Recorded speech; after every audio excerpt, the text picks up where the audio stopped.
ce projet de loi vient compléter d'autres lois malheureusement précédentes et qu'il y a comment dirais-je, au niveau idéologie, là il y a un pas de franchi puisque là effectivement c'est l'inversion de la hiérarchie des normes.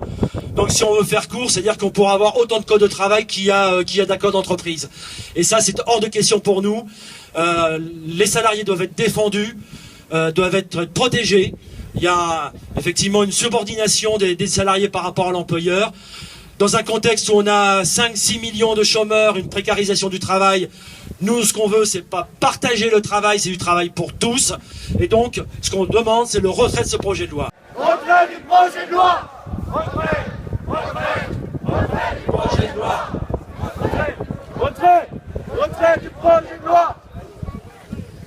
On a voulu lancer un mouvement étudiant quand on a appris l'annonce de la loi travail, qui était pour nous une abomination pour les travailleurs, et nous, en tant que futurs travailleurs, on était aussi concernés. Donc du coup, on a essayé de rassembler un maximum de monde dans les UT afin de pouvoir marcher côte à côte avec les salariés et pouvoir échanger un dialogue aussi. Puisque oui, effectivement, comme l'a dit Tanguy, ça concerne les étudiants, puisque dans quelques années, on rentre sur le marché du travail.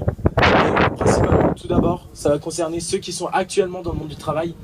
Et donc, un grand merci et un grand soutien aux syndicats qui continuent à lutter, et j'espère qu'on ne va pas s'en arrêter là. On avait décidé au départ de faire un rassemblement devant la sous-préfecture pour interpeller l'État, puisque c'est un projet de l'État.